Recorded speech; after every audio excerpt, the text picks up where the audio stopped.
So, gentlemen, ladies, we are running out of time, so I will do my best to make your time worthwhile.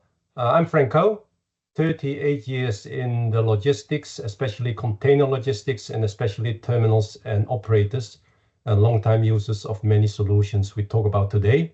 And recently, I bump into this company, and I think it's worthwhile that I step up and show this to my beloved industry.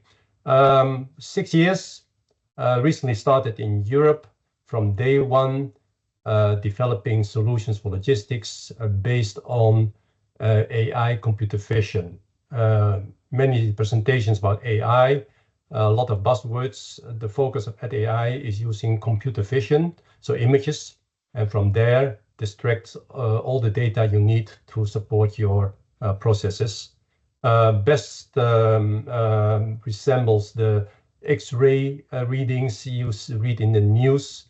That's computer vision. Give a lot of examples, and then the models can start to learn and read about that. A team of 150 engineers in our technology center in India, of which around 70 AI software engineers, holding base used to develop chip designs, 20 patents also in video processing, and active in Asia, and recently now in Europe and also in US, quite active. Next slide, Luca. So again, I mentioned already computer vision, very important to mention from day one, focusing on solution, and that means that we are not using specialized hardware. The video cameras you're using are standard brand hardware, which is available around the world, basically in good quality security, video camera, 2K, of course, with a proper angle and distance to your cargo, because it's not magic. You need to see what you are doing, but everything is standard hardware off the shelf, bought everywhere locally, nothing about specialist technology and so on. The power is in the software, the AI models running on small computers in situ, so in your gate, near your rail side, in your equipment. And of course, very important, interfacing with all your internal programs. From day one, that has been the vision, and that's working in that way. Next slide. We are supporting all processes, but for today, of course, we'll focus on rail because we are here at UARR. And these slides and words are all similar with many other presentations. You read them and say, okay, nice, there's nothing special. So the best way to present is just show a video, and because me as a user, you need to believe that it's working besides all those nice slides. So recent installation, and Luca, maybe you can show the video. It's a very well-known rail operator, where they say, hey, we like the solutions, but we see all those gate automation focusing on containers, but we're doing a lot of more stuff like trailers, swap bodies, tanks, and so on. And in the course of 4 weeks, we've trained in an iterative process with the company to start to read all their rail movements. Here you see a demo of a night movement, and you see the very light infrastructure and simple LED lights. And this is installed and operational at a terminal where we processed all their cargo units, as you see they're popping up in the icons, including wagon information, at a speed of around 30 kilometers an hour, very safe speed, but can be even higher, but it's their operational speed. And it's running, and it's linked to their rail management system. So the moment the train stops, everything is known. And here we show a demo about the whole process. What's important to mention, it's video-based, so it's movement. That means, and it's very important to understand the rail process of halting and shunting automatically.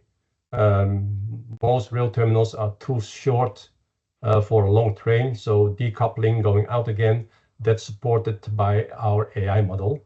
And of all the video images, the video proof will be extracted and saved in your own database for internal usage. You can retrieve every movement of your cargo. Here you see tanks about the potential dangerous situations, trailers about the seals of a trailer, which are ropes and not seals, recognizing.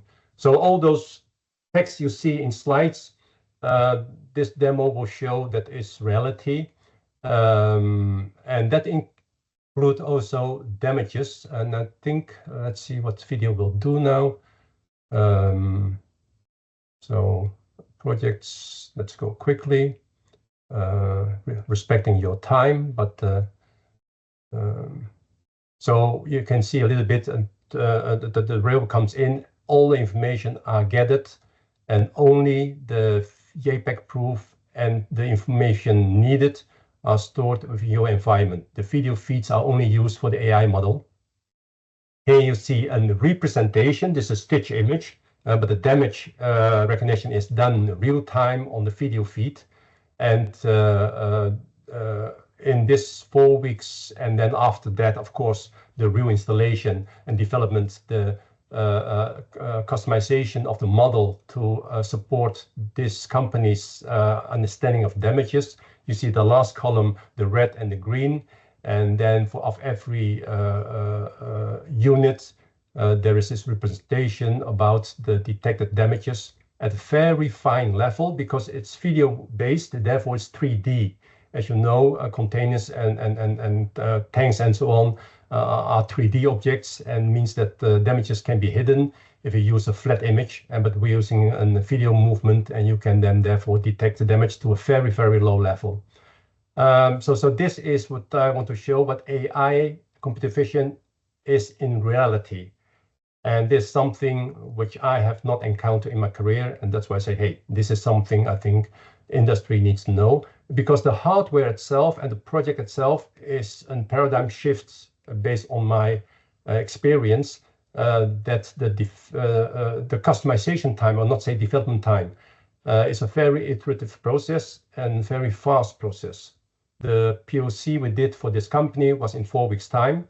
And given the time, I will need to run through the slides as Luca pushed me now. This technology is, of course, also used to all the other processes. At ATAI, we have developed models for now most all processes in the container and other cargo units, but also in the distribution channel, including warehouse, stripping and stuffing, counting of pallets, and so on, with a very high level of accuracy, but also reliability, because we're using still cameras, video cameras, no movements, AI models monitoring the quality of the images, so give you feedback when it's deteriorating, but still operational. That means that the focus is on 100% operational uptime. Which is different than a technical 100% uptime, but you give you pre-warning when you need to clean something or when you need to check something, but it's aim for 100% operational uptime and aim for 100% no false negatives. And it's working. Again, the power is not in the hardware because that is standard. Its power is in the AI model and the deep machine learning we have developed over the years. We have taken 3 years to develop before we entered the market to invest in these AI models. Damage, gate, rail, gate, of course. And maybe next slide is about gate. Okay, you've done that already. Yeah.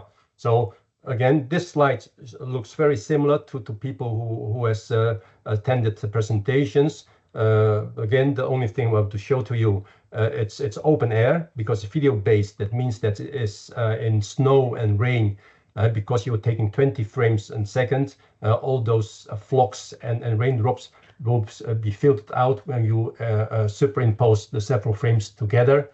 No moving parts. And again, the same AI modeling as I described in the rail is then here also working. It will learn to adapt to the local situation. That is not based on support from us, but it's the machine, the model who's running there, which adapt to the light, sunshine, low sunshine in Europe in the winter and so on. Those are things the AI model will learn to adapt to achieve the SLA signed accuracy levels our industry needs to have. So, I think this solution, this way of approaching solutions and projects is quite, I'll say, a game-changing approach because it requires a different mindset also from the users, that you are in control of your own hardware. Every company has their own technician. You don't require a special technician. And the project speed requires also from your side the support to be able to implement it in a very fast time. That's my experience when implementing these solutions in, for example, this big road company in Europe. And their feedback had been very positive, but also say, hey, we need to learn to adapt our clock frequency to this this way of working.